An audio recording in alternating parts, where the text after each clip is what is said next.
Good evening, everyone. Let's put our hands together once again for that sublime performance by Carmina Marquez.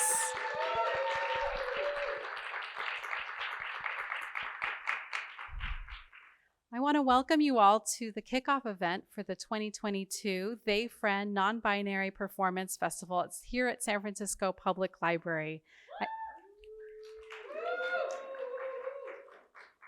My name is Christina Mitra, she, her, hers, ella, and I'm the program manager here at the library for the Hormel LGBTQIA Center. We are the first and the only dedicated LGBTQIA space in an urban public library, and we have been so since 1996. I am so thrilled to host this fabulous evening of facilitated discussion and performances featuring both local and national non-binary artists. It's really, really amazing that you all are here and that we're here together. Thank you for making your way to the library on this Wednesday evening. A few announcements and thank yous before we get started.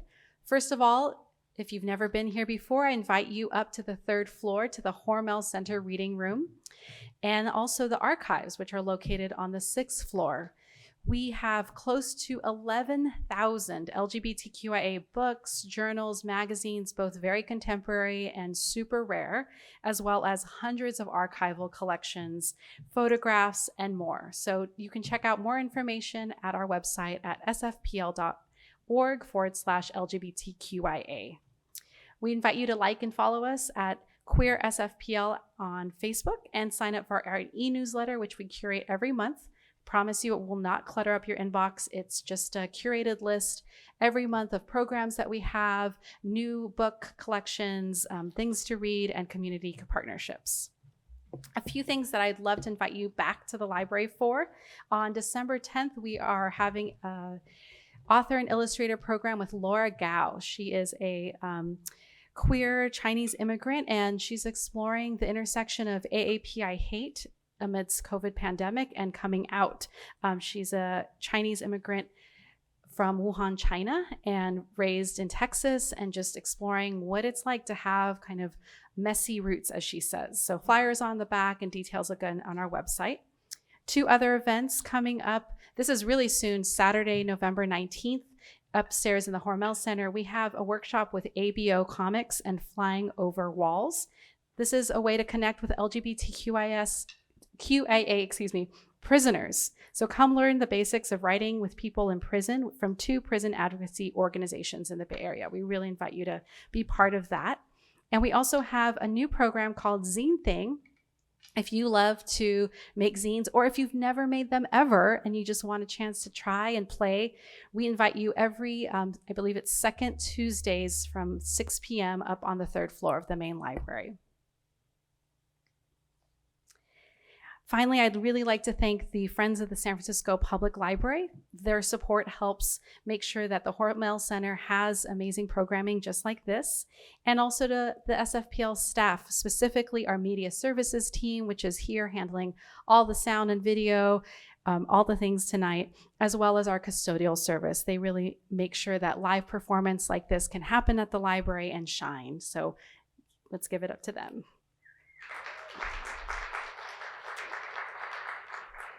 Without further ado, it is my absolute honor to welcome Vin Seaman to the stage. Let me tell you a few things about Vin.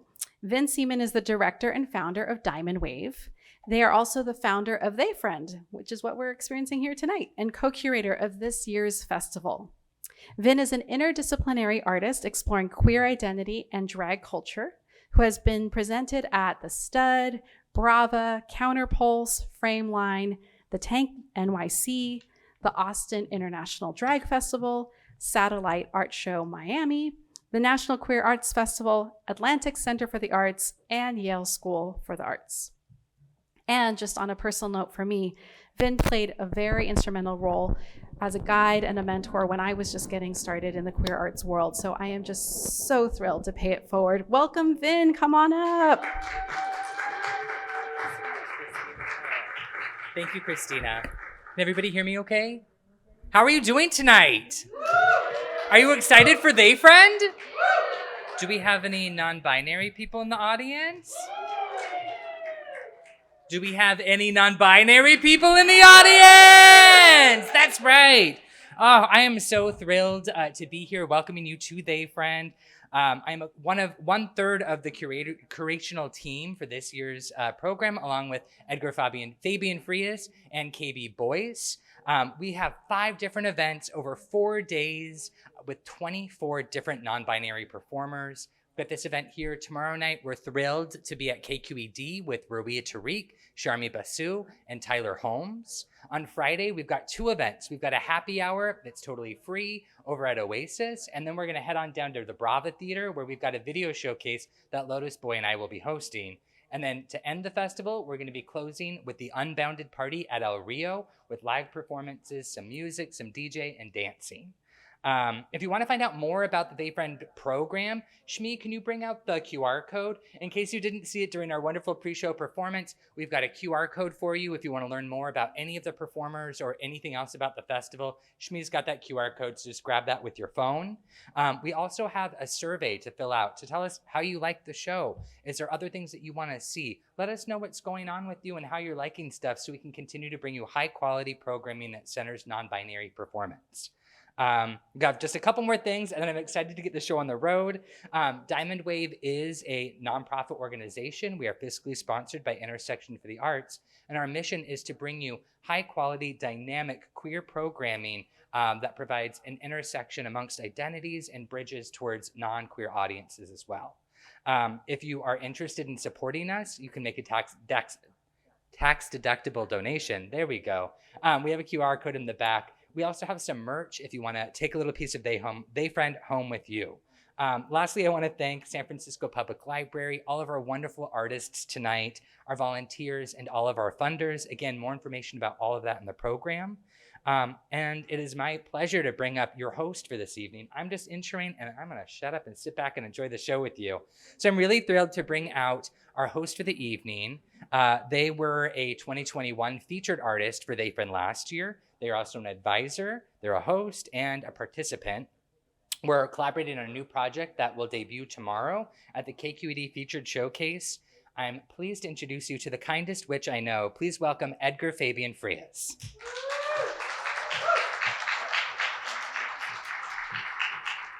Hi, everyone. Welcome so much. Thank you all for being here at THEYFRIEND. I'm so excited to be sharing the stage with such magical people. We're going to be having a really diverse night tonight. We're going to be kind of switching things up a little bit.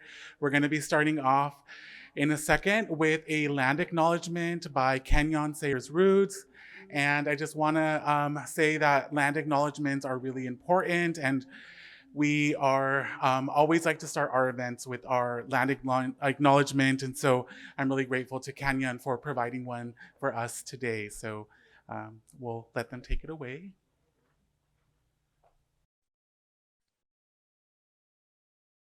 Mishmin Tulhis, Conrakat Kanyon, Coyote Woman, Sayers-Roods.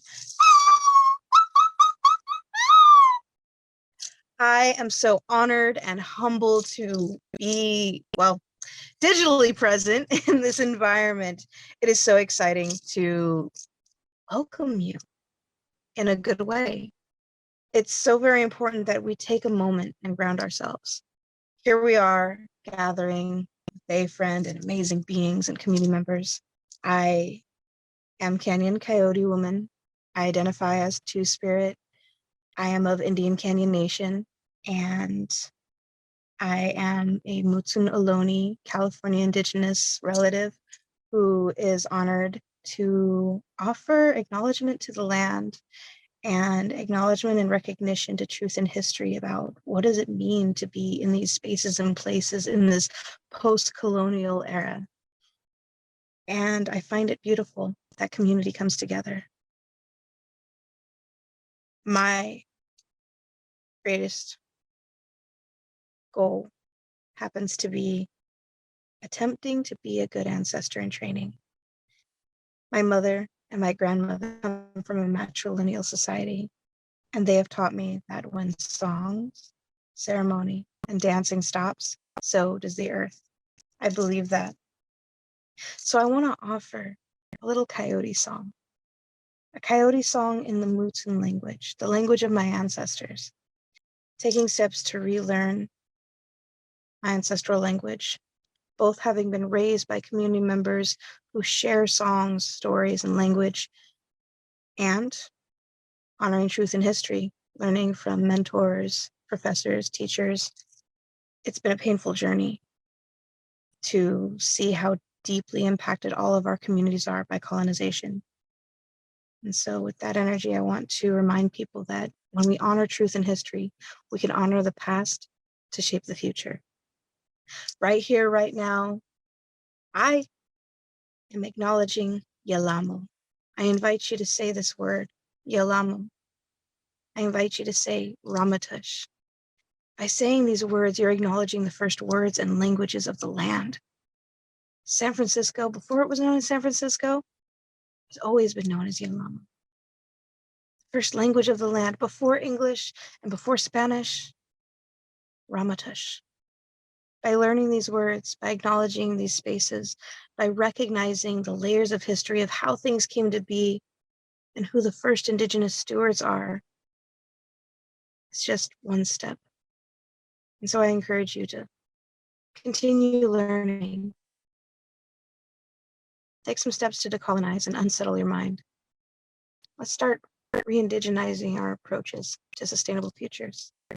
And with that, I want to ground myself and offer a little coyote song. Because, hey, this two-spirited coyote just has to sing. So I am honored to be here.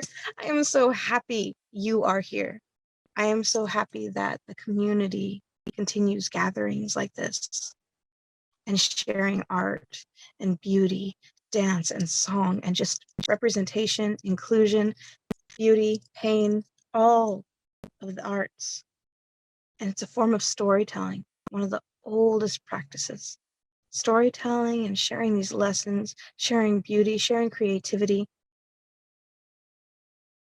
We're in community. I find that really important. So, a little coyote song that as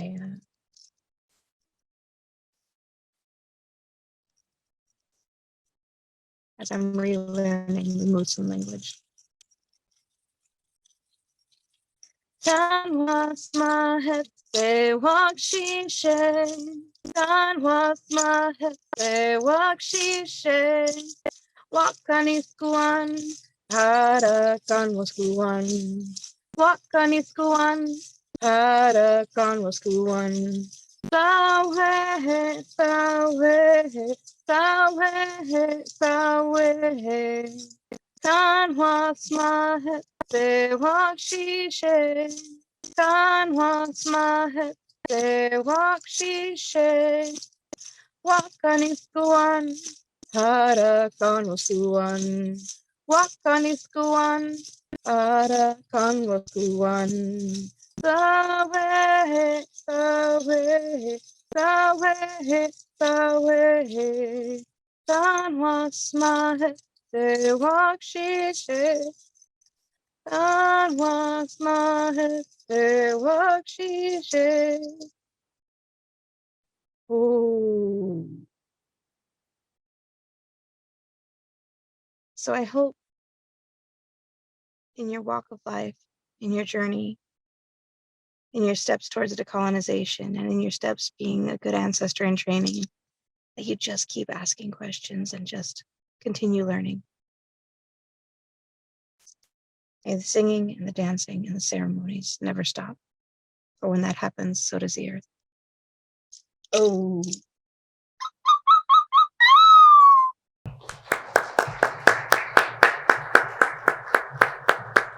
Many thanks to Kanyon for that beautiful, powerful land acknowledgement. And I'm so honored to be here with all of you. This is going to be such a beautiful night. We're going to be having performance. We're also going to be having conversations. And if we have time left at the end, we would love to invite you all to share any questions, any reflections. So definitely take a moment and notice what comes up, what kinds of questions or thoughts you might have as you're witnessing some of these incredible performances. And so the first performance we're going to have before we introduce everyone is by Andy Guthrie, and we're going to be calling them up on stage to witness their performance. And after that, we're going to be moving into a little panel. So if everyone wants to clap for Andy and welcome them onto the stage. Thank you, everyone.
Strung out on the subway platform once again, late at night.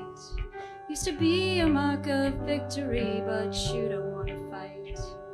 At the bar they ask your name, you pull an alias to light. Marianne, Adrienne, Julianne. But all they hear is outsider. Outsider, outsider. No one's looking for you.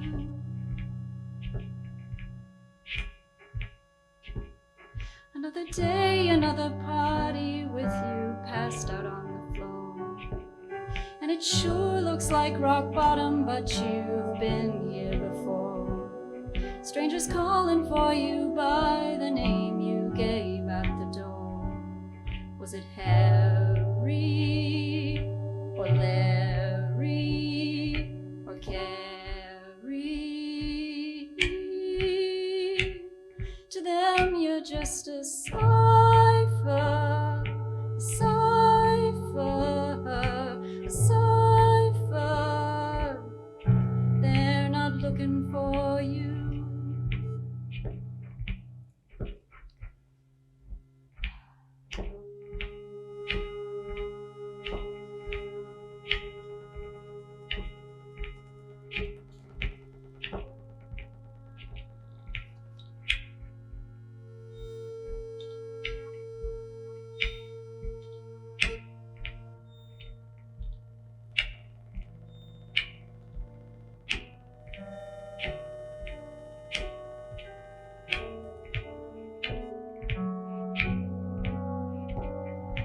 Comes to you in flashes, but it still fades away. Who you are each given moment doesn't matter anyway. And each self that you try on feels like a role in a play. Be it Tyler or Skylar, Juniper. 'Cause all you are is a liar. A liar. No one's coming for you.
Can we get another round of applause for Andy Guthrie?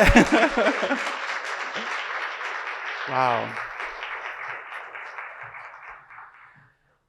Very looking forward to hearing them talk a little bit about their practice and about their work. And we're going to be starting to set up for our first part of the panel. And I'm going to be sharing a little bit more about the artists that we're featuring here tonight. And I'm going to be sharing their bios just so we can get to know them a little bit better.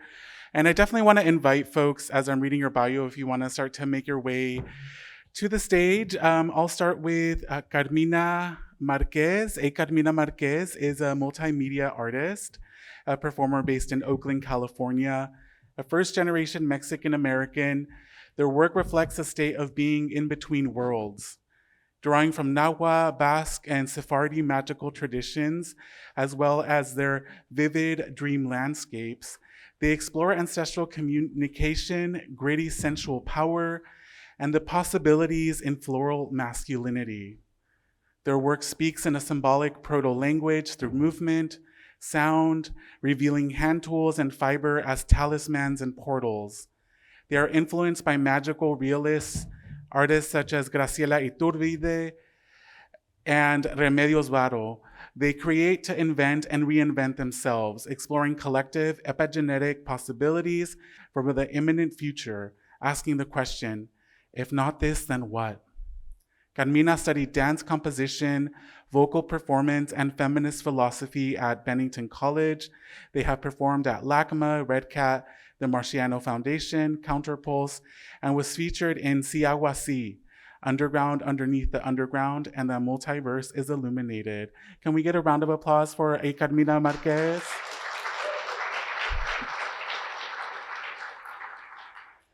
Wonderful. And next we have Alder Duan Hurley. Alder Duan Hurley's poetics centers around the difficulties and rewards of human connection. They began studying poetry during the pandemic, so poetry as asynchronous conversation became a key source of connection for them during the lockdown, when opportunities for connection were extremely limited.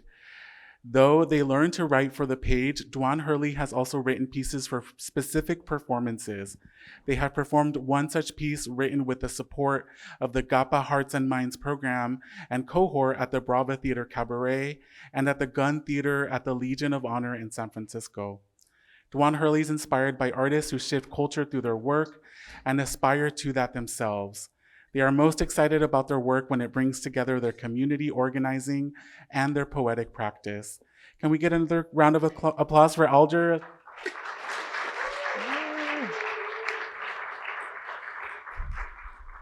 Wonderful. And Andy Guthrie, who you just saw, is an acoustician, composer, and French horn player living in San Francisco. They studied music composition and English at the University of Iowa and architectural acoustics at Rensselaer Polytechnic Institute, where they completed their PhD in 2014. Their music combines their knowledge of acoustics and contemporary composition/improvisation. Their electronic music has focused on exploiting the natural acoustic phenomena of unique architectural spaces through minimal processing of field recordings. Their composition has focused on the orchestration of non-musical sounds, speech in particular. Their French horn playing has focused on electronic processing and extended techniques used in improvisatory settings.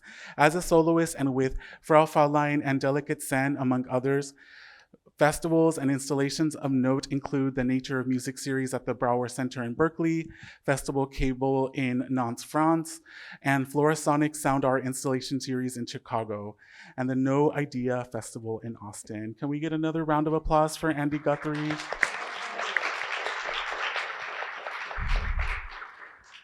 Thank you. So we're gonna be transitioning into a panel, and I'm gonna be moving over here. So we have a couple questions that we wanted to kind of just open up dialogue, and I definitely want to encourage you all to also speak with each other, and I'm going to be maybe asking questions, but also feel free to ask questions for each other as well if you have any that come up. But the first question I wanted to ask, just to like open this up, because this is a non-binary festival, I just wanted to see, is there a way that we can define non-binary? How can we define non-binary? And does art help us understand what non-binary is? So if there's any threads there that you want to connect with, definitely want to invite you all to share.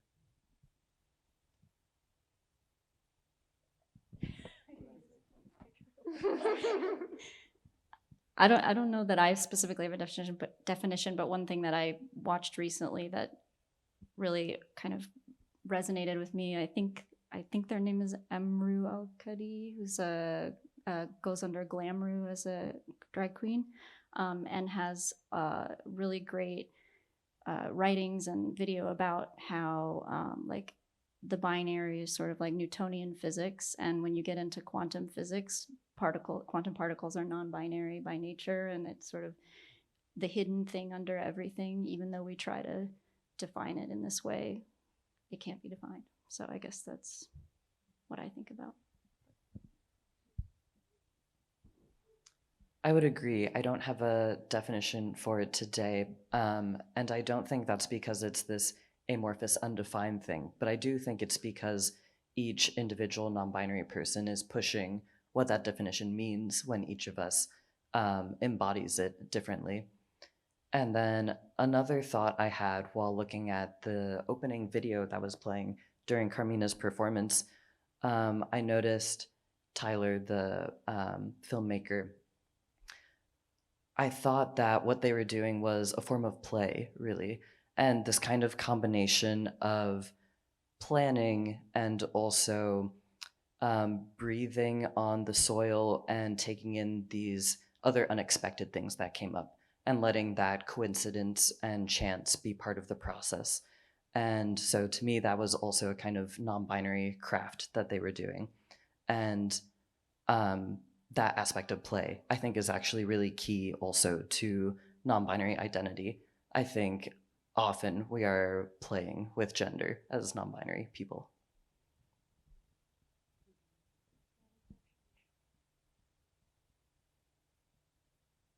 Well said. Thank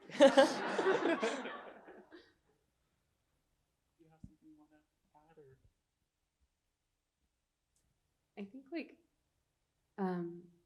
I was telling Edgar earlier that the way I experience non-binary as a phenomenon on a daily basis is in seeing that in any given decision there are equally valid reasons for each one, and then just being with all of those equally valid reasons and just like kind of like seeing where one is being pulled.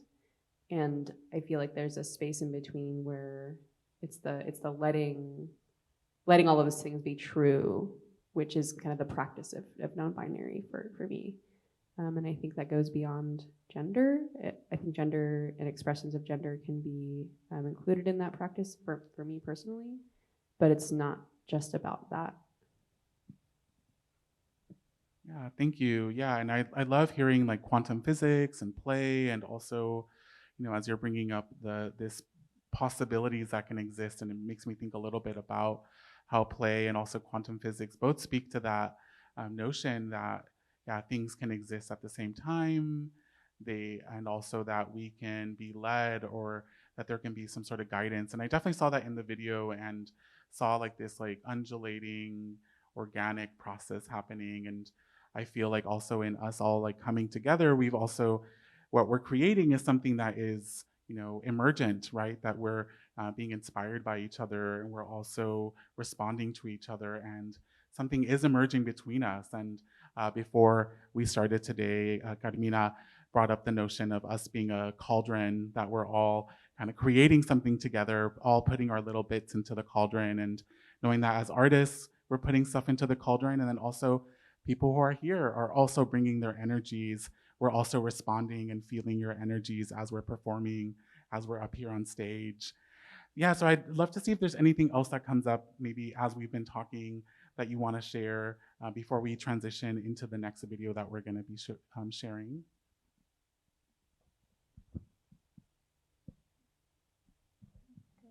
That we want to share? Yeah. Is there anything else that comes up? Well, I was thinking of what you were saying, Carmina, about how multiple things can be true in a concept of non-binary, and how it's not always related to gender in a sense, but can be. And so I wonder how you two approach that in your craft. I think one thing that I like to do in my poems is to assert something, and then a couple lines later, like counter assert it, and then have both of those things be true in the same poem. And in kind of creating that paradox, I think it invites someone to think about how both things that are seemingly opposing could be true at once. And so I was reminded of that. Yeah, that's really cool. I think for me, I only came out like a little over a year ago, so the concept of creating art as an NB person is sort of newish to me. And I think looking back and realizing like a lot of the work that I've did before this, I was very interested in natural objects or forms, taking those sources and obscuring them so that they're not immediately obvious what they are, or finding these abstracted patterns or forms in them and turning them into something else. A lot of transformation, a lot of hiding and showing kind of, and I'm realizing now how non-binary that is, but I didn't know that was what I was doing. But ironically, now that I'm out, I feel like I'm more driven to do things that are more overt and obvious. Like this is the first time I'm doing things with lyrics, for example. So it's kind of funny that as I figured that out about myself, it got easier to be more expressive narratively. I don't know, anyway. Well, yeah, I feel like that what I noticed most about, like, or what I was connecting with about your piece were the lyrics, and like I just felt very immersed in this world that it was painting. So it was interesting that that's the most recent thing that's emerged for you. And I also think like, I think we're going through not only like individually transforming, like you're saying, and realizing like how gender binaries don't serve most of us in all of the ways.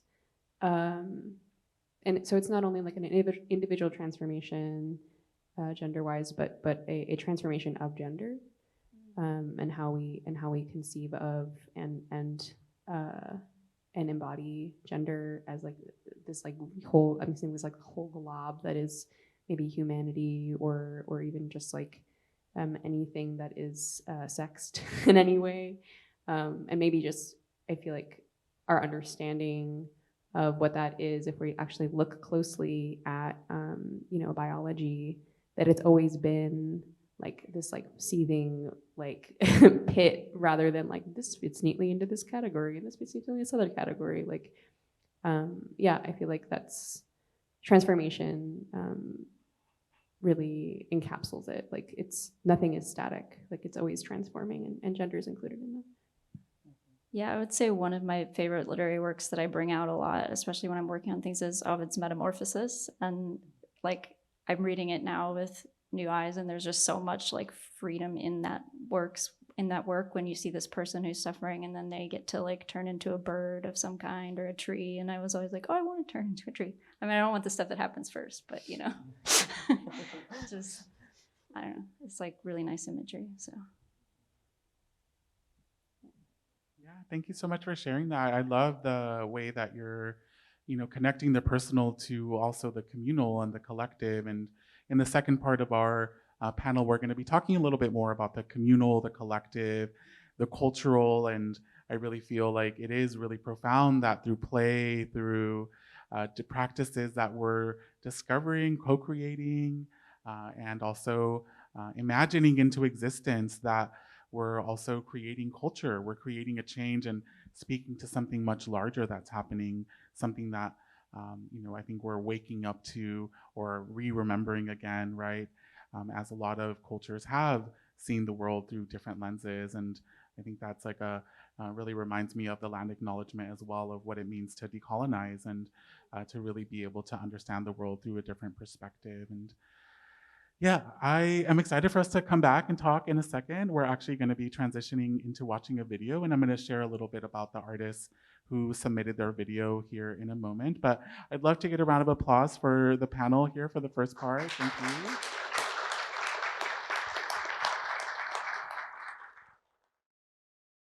This next video that we're going to watch is by Christie Blizard, and Christie is not here with us today, but I'm excited for us to be able to witness their video work that they've submitted. And I'm going to just be sharing a little bit about Christie here, just so that we have a sense of who they are, since we'll be watching their work in a second. So Christie Blizard was born in rural Indiana and lives and works in Texas. They were a participant of Skowhegan in 2018 and attended MacDowell and Art Space. Shows include those at the Contemporary Arts Museum in Houston, School of Visual Arts, Black Mountain College, Good Morning America, the Roswell UFO Convention, and the Today Show. They have been featured in Hyperallergic, Art News, Art in America, and New York Art Magazine. Recent performances include those at Cloaca Projects in San Francisco, Interference Fest in Austin, Texas, Marfa Myths, and an opera in Fort Worth, Texas. So give a round of applause to Christie Blizard. We're going to watch their video in a second.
Guten Abend, gute Nacht, mit Rosen bedacht, mit Näglein besteckt, Schuf unter die Deck. Morgen früh, wenn Gott will, wirst du wieder geweckt. Morgen früh, wenn Gott will, wirst du wieder geweckt. Guten Abend, gute Nacht, von Englein bedacht, die zeigen im Traum die Christkindleins Baum. Schlaf nun selig und süß, schau im Traums Paradies. Schlaf nun selig und süß, schau im Traums Paradies. Guten Abend, gute Nacht, schau im Traums Paradies.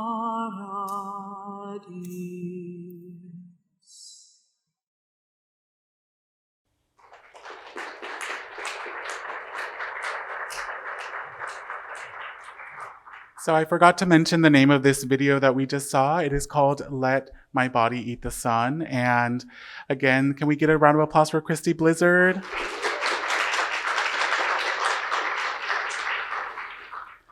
And so now I'm proud to share that we're going to be getting a performance from Alder. And if everyone wants to give a round of applause for Alder for coming up and performing.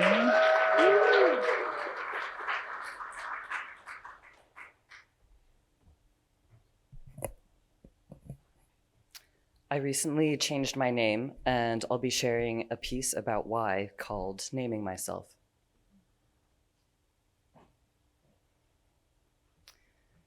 Once, my name was a secret. I held it close to my heart, as if it were a newborn, the softness of its still-forming skull, like the softness of my still-forming identity, malleable in the palms of cupped hands. Vulnerable to the crushing force of a careless world. And by careless, I mean a world that couldn't care less about a trans person finding their way out of cisness, about a trans person naming themselves as such, about a trans person naming themselves. I've gone by every name for me but my own. Girl, woman, daughter, model student, model minority, reserved, quiet, shy, silent. I let them call me names, beginning with the first, on the day of my birth, that announced who I was supposed to be. And even though it was given to me, I felt it was someone else's. Back then, I had a name that misled.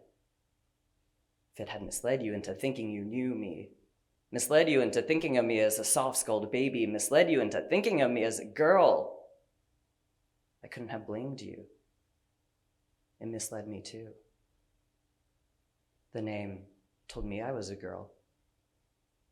The name told me I wouldn't outgrow that baby. The name let me answer the question, who are you? So that I never had to answer the hardest of questions. Who am I? Mathematicians debate whether math is discovered or invented. They invented an I, called it imaginary, yet saw its real ripples in the realm of real numbers. And didn't we do the same? Invent an imagined I. Discover how the way we see ourselves shapes the way we be ourselves. They invented a name for zero, a name for infinity. And only in naming what already existed could zero take its place in equations. Could infinity be approached? Could they interact, become part of math? I'm saying I already existed. But I had to invent a name for myself to discover how I fit into the equation, how I could interact, how I could belong.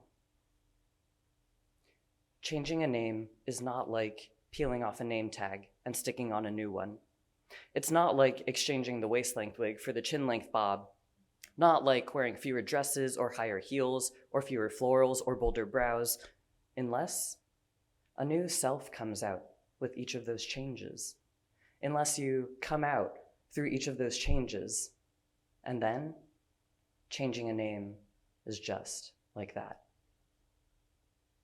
How do I know a different name means a different self? I changed my name and no one recognized me. I put on a new name like the perfect wig, and that difference hid the sameness of my face. I look like me, I thought, and that's exactly why I wasn't recognized. While my name was a secret, I referred to myself one way, everyone else referred to me another. I saw one self, everyone else saw another. I hadn't been seen before. I hadn't been known before, least of all by me. And how do you name what you don't know? I was an unknown, but we give unknowns names too, called that variable X. We can name it without knowing it, name it without pinning it down. That's the way I knew myself. Just enough to name, not enough to pin down, like a butterfly in a glass case. Besides, I was never a caterpillar turned butterfly anyway. My transformation wasn't a matter of developing, it was a matter of delving within. If anything, I was a flower turned fig, a clam turned pearl. A butterfly returned to the chrysalis and reemerged a monarch, returned and reemerged an emperor moth, returned and reemerged decked out in royal new colors because we're not limited to one transformation. Changing my name once doesn't mean I can't change it again and again and again. Who I am is an ongoing discovery, but who I am is no secret. I can tell you who I am. I've named myself. My name is Alder. Thank you.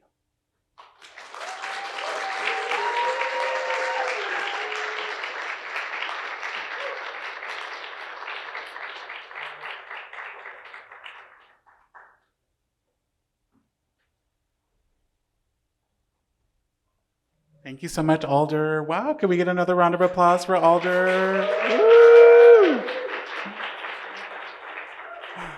I got chills. Wow.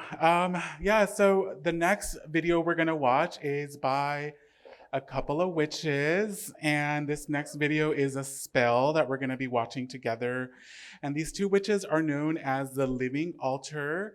The Living Altar is a ritual and performance art project of the multimedia artists and community witches Kiki Robinson and Ilva-Mara Radisverix. As queer and trans witches of Romani heritage, we seek to embody a faithless devotion to life in support of collective liberation through our art and ritual.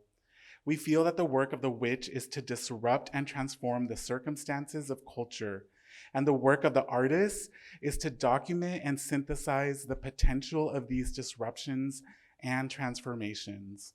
We see the work of the witch and the artist to account for, divest from, and dismantle systemic oppression from our altars, art, and magic, while tending pathways of joy, wellness, and hope across all timelines within community and ourselves.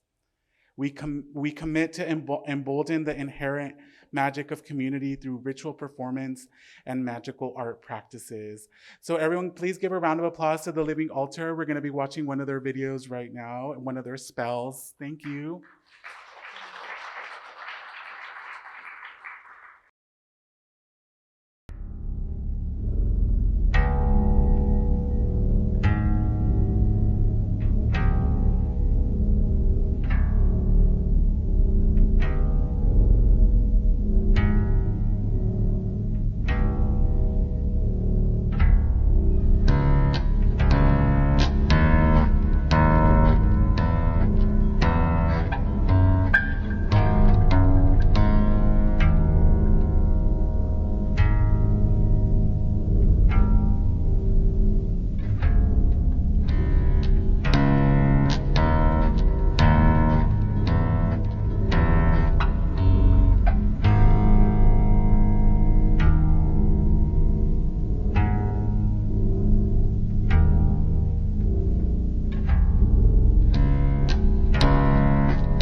So can we get another round of applause for the living altar for that powerful spell that we just witnessed?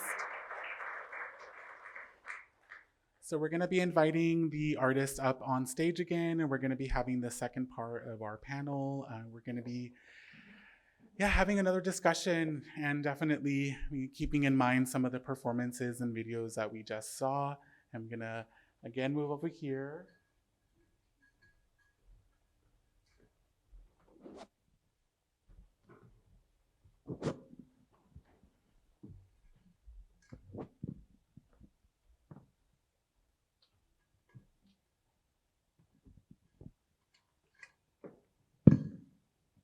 So I wanted to, ask the question. I know we were talking a little bit about what it means to be non-binary and also like how it shows up in our art. And in thinking about art, I was wondering, what you feel maybe the purpose or the role of art is for yourself personally, also for your communities and for the world.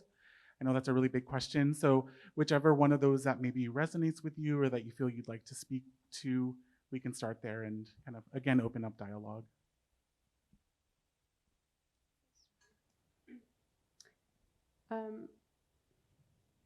Something that I was thinking about in preparation for today was that we can't get anywhere new if we try to figure everything out using discursive thought. And that to me is where art and ritual and just being comes in. And I think what we call the arts are these really deep tools that we've developed over eons to to really explore something and to really be present. And I think that's something that that carries through still. And it's one of the few ways, speaking of witches and magic, it's one of the few ways that I feel like in a secularist society that we're able to still commune over something in a very evocative way. I feel like, Edgar, you've talked about this at length. But just I feel like there's witnessing a piece of art, hearing a song, can transmit information beyond that can kind of circumvent the sort of cemented ideas that are kind of like reiterated for the status quo. So I feel like there's ways to get around that, and one of those is art and ritual. I agree with that, thinking about it as these tools that we've developed over many, many generations. I think that art can't be translated perfectly. I think having a performance piece or a poem or a video, I think that form, that piece of art is the only way to communicate the specific thing it's communicating. Because if it could be perfectly translated, then we would just have the translation and we wouldn't have the need for the art. And I think that's impossible, as you were saying, with not everything can be done through discursive thought. And that also makes me think about the role of art as our way to first imagine, because we can't change our world ahead of imagining what a different world will be like. And I think art is one of the ways, maybe one of the primary ways, that we begin to imagine that different possibility.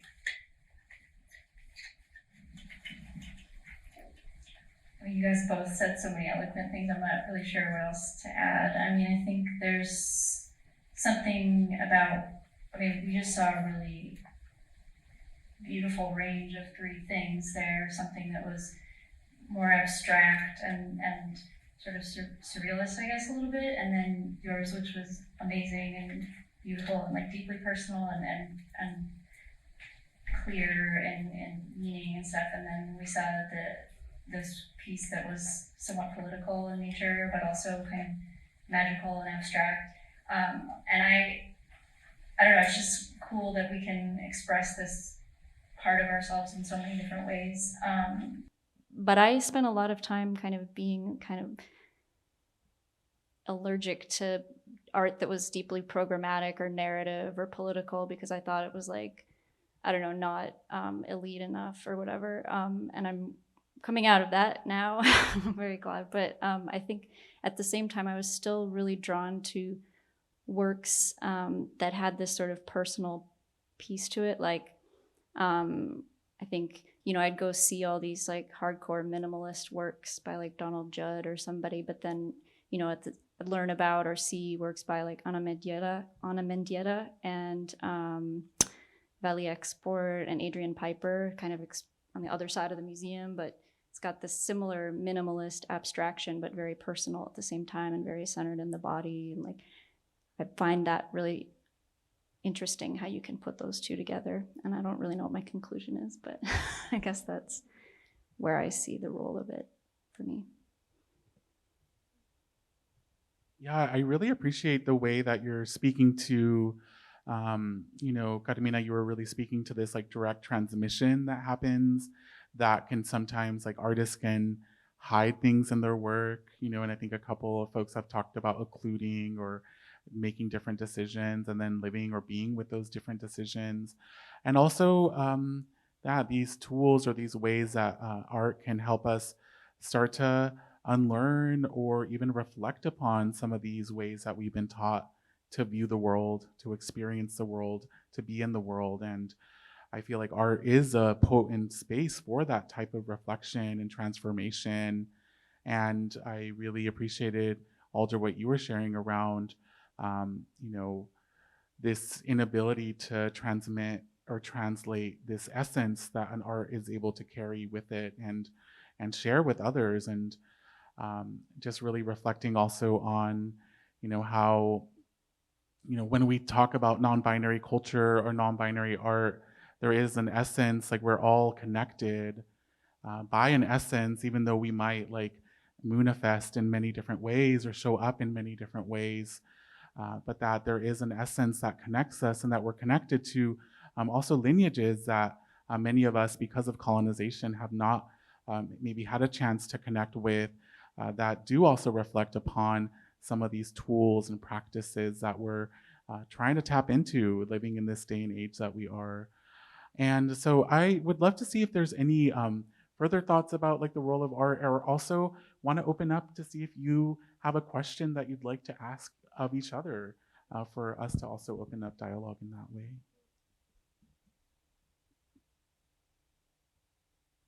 I think something else I would offer about what is the purpose of art for me personally. I think I'm often looking for some kind of experience, especially an emotional experience from art. So on a bad day, I'm looking for art that's delightful and that lifts my spirits. And on another day, maybe I really appreciate the art that reminds me to be critical or critique something that I was taking for granted. And so I think all of those types of art have a role. I mean, I only named like 2 broad categories, but I think in poetry, at least, there's this idea that so much poetry is sad and depressing and kind of pessimistic. And I think all of that has a role. And also there's more poetry that's joyful and full of gratitude and delight. And that can often be harder to write because I think a lot of us are trained to think critically and to really focus on all of the aspects of our current world that are falling apart. But then there's also, I think, a role for like these happy, lighthearted pieces of art as well. And I think I look for that in music and in fiction and in other literature often. And that's one thing that I look for in art personally. And I'm wondering if you two have like a personal connection to art that isn't necessarily about maybe a grand purpose of art. Yeah, I mean, I would say on a quotidian level, like my music choices are, I have similar like, I guess like motivations behind musical choices that like I want it to like help pull me through whatever I'm going through in any particular day and be like, let's lighten the mood or like let's, you know, And the one that's interesting to me is the one where I, like, instead of pulling out of how I feel, just like getting in there and being like how can I make this witchy, you know, and just being like, yeah, like whatever, like this grief or like this, like, yeah, just like kind of like the feeling of when you first start digging a hole and you're like, oh, my hands are getting dirty, like I don't know if I want to like get my clothes dirty, and then you just like kind of lean into that and you're like, yeah, like digging a hole. So I feel like not just music, like any kind of art that feels like digging a hole to me. I feel like if there's a certain mood I get into where I'm like, yeah, let's do this, and like actually really explore this space. Like to me, this last film was kind of like that, both in its aesthetic and also in its like symbolic meaning. And just kind of like, for me, like reflecting on like my Stockholm syndrome to what the American flag represents, being like, I live here, but also like that's like something that's been imposed onto here, whatever here is, you know, and like kind of letting go of, you know, like starting to like detach this like very sticky octopus that is like America. You know, and like I like that they were like braiding the limbs on this like America creature. It just became something else. Which is kind of interesting. Yeah, I want to ask Andy what, yeah, I guess like who is your personas that you're inhabiting in your piece, and like yeah, maybe speak more upon that. Yeah, I mean, God, it's a little embarrassing actually, because like the image, so I have a tendency to like hyperfixate on things, and that's actually something that I am really drawn to in other people's art. And what I like to do in mine is I really love when someone just like hooks on to this particular object, I kind of spent 2 years obsessed with deep sea glass sponges, and like was obsessively like 3D printing them and things like that, and just kind of then it was gone one day. I mean, it'll come back, but I just like, I love when you see someone's art where they've just really gone down a rabbit hole and created this thing that's very immersive. And so long story to say that I became sort of hyperfixated on a particular show over the pandemic, which is called The Magicians. And so the character from that show is sort of the person that I was personifying when I came out with the robe and everything on. But as I was writing that song, I sort of started it with that in mind, and then it became about me. And then it became about because I actually wrote it before I came out, and like, I don't know if I clearly knew sort of what was happening, but it didn't like, and so I kind of came to understanding it by writing it. And so that's sort of how it merged more with who I am and what my persona is, just like kind of not like just me, I guess. So you said it a lot better in your poem, but like that there's just like that thing that you always know is there and nobody else sees it. So I mean, that really speaks to this thing I've been exploring where I'm like, oh, I'm going to set about like giving birth to this art item. And then it's like, nope, I'm giving birth to you. And you're like, like, okay. Oh yeah. Like the number of times the final product looks like what I think it's going to is like 0. So.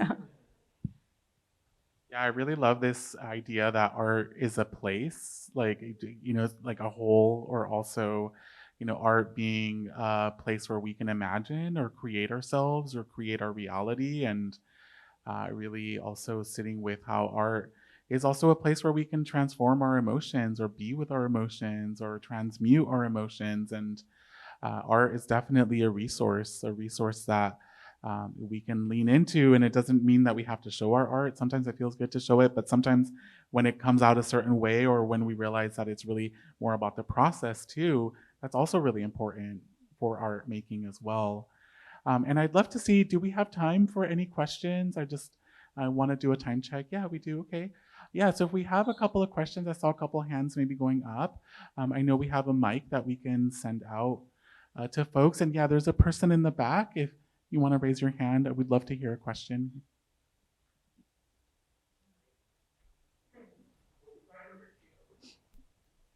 Yeah, the mic's coming.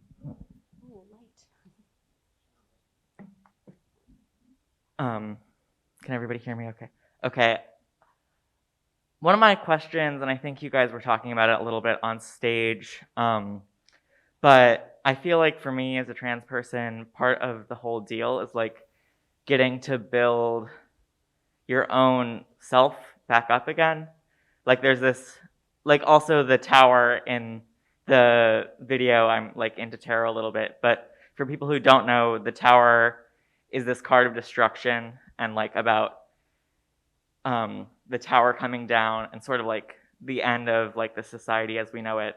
But like how much of that is resonant like within your own work as an artist? I know like some people can really explore their identity like before they come out or like know themselves before they come out. But how much of like your work helped you build like the identity that you're building now or like the communities that you're building now? Hopefully that question makes sense. Well, I was thinking about the last thing that you said, Carmina, about how you set out to birth a work of art and it ends up birthing you. I've definitely felt that with poems where it feels like me and the poem are co-creating something, as in I am making the poem, but the poem is also making me. And for me, there's a lot of unconscious processes that are also part of making a poem. And so there's something very therapeutic where like it's almost like dream analysis or something where it's like, where did that come from in my head? And like, what does it mean? And if I build on it and think about it, what will I learn about myself in that process? Yeah, I think it's interesting that the two cards in that film were the Tower and the Hanged One. And I feel like how this relates to my practice, specifically the weaving practice, which you just witnessed me like cut off its tether.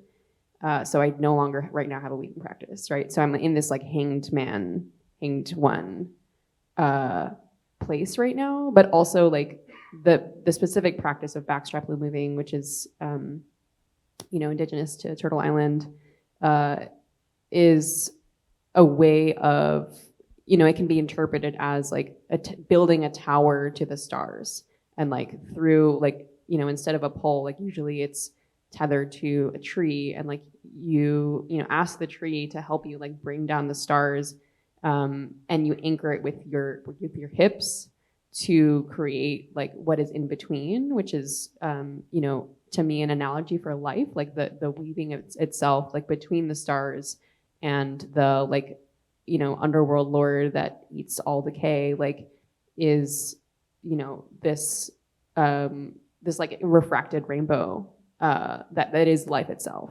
And I feel a little bit like both, like the tower is a place to fall down from, but it is also a place to ascend to, or like that you can climb to then ascend. It's an interesting duality, and I feel like I don't have a way to wrap that in, but something about our conversations about art feel like that's leading somewhere. I think for me, I'm really just at the beginning of it. So I haven't really deconstructed that kind of stuff about my work. And as I'm creating it, I just, I went from years of making these things without without investigating myself and just kind of not being part of it at all. And I'm seeing now how much of that was deliberate, like I was repressing it or whatever. And now that it's out there, the first thing I did was swung around and wrote an album of songs. And so I'm like, that was kind of like my cathartic moment. And now I'm like, what do I do with this in my art? And then, so I'm definitely just kind of trying to pull that apart and think about it now. So. Yeah, and I just wanted to share with you, bringing up the Tower card, another interpretation I heard recently about the Tower card is that it also is a revolution that exists or happens in your life. And I really feel like art can be that revolution where sometimes, as you're saying, we might begin working on something and then only later come to understand that we were really birthing ourselves, that we were really creating space for ourselves to maybe come to another realization or come to another place of understanding. And I definitely feel like it's iterative and collaborative, the way that art works, where we are really creating each other. And I think that's also how it works in community, is that we also get inspired by others and we are creating community with each other. And that's how we also like really learn about ourselves, is through others as well. And so I really love that question, because I think it is something really important to explore. And I think it does really, I think we all have our own process and how we get to our sense of self and sense of art. So thank you so much for that question. I'd love to see if, I think we have room maybe for one more question. There's another person that wants to ask a question. See, yeah, in the back. Hi, segueing perfectly from what Edgar was just saying, I, as an artist, really value community and belonging. To me, I feel like community and belonging are two sides of the same coin, and they mean everything to me. And as someone really new to living out here in the Bay, I was wondering where you all find your sense of community and belonging, and maybe how that relates to your art practice. I mean, I spend a lot of it online and various Discord groups, and being able to find people who share interests and share ideas about gender and things like that has been really helpful. But out in the real world of the Bay, I'm still working on finding that. So.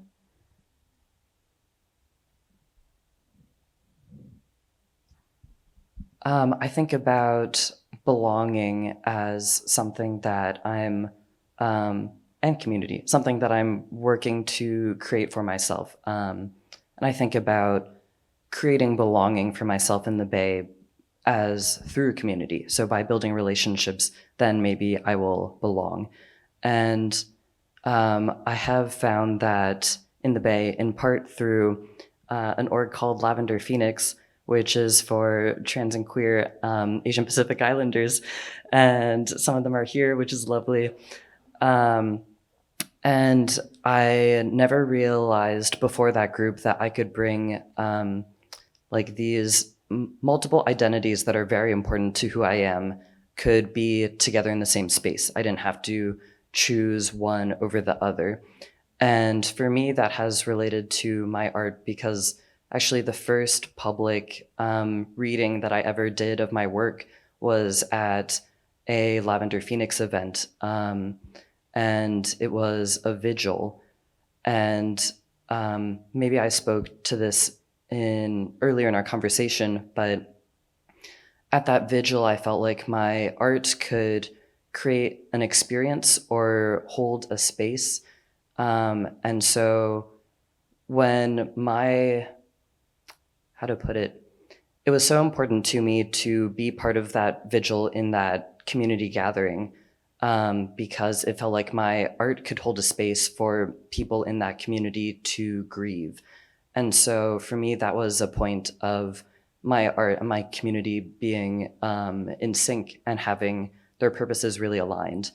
And so I think that is like all I can ask for from my art. Yeah, when you first asked that question, I really drew a blank, because I feel like, I mean, I moved here right before the pandemic, not right before, like, yeah, maybe a year or so or two, year and a half before the pandemic. And then since then, it's just been like very like closed up, just very slowly opening. But one thing I will say, aside from like finding specific people and, you know, turning into friend groups that are like, you know, a crucible, is the Bay Area Black and Brown Punk Fest, of which there have been 3, brought me here. And I was like, when I first went, a friend of mine invited me up before I lived here. I was like, this is the audience that I want to make work for. And I mean, I don't think it's a coincidence that, you know, the names of it have been The Universe is Lit, The Multiverse is Illuminated, you know, the 143rd Dimension in the last one, because it really is like kind of both or many things, including like prioritizing you know, femme and trans and, you know, Black and brown voices, primarily in music, but also like in multimedia, like in painting and performance art. And it wasn't until the third iteration of it that I was like, okay, I have something to offer. And I feel like that was the first space that I ever witnessed and co-created that could actually like hold the entirety of how I wanted to interact in a fest space. And yeah, it was really meaningful to find, and I feel like it's pretty unique to the Bay Area.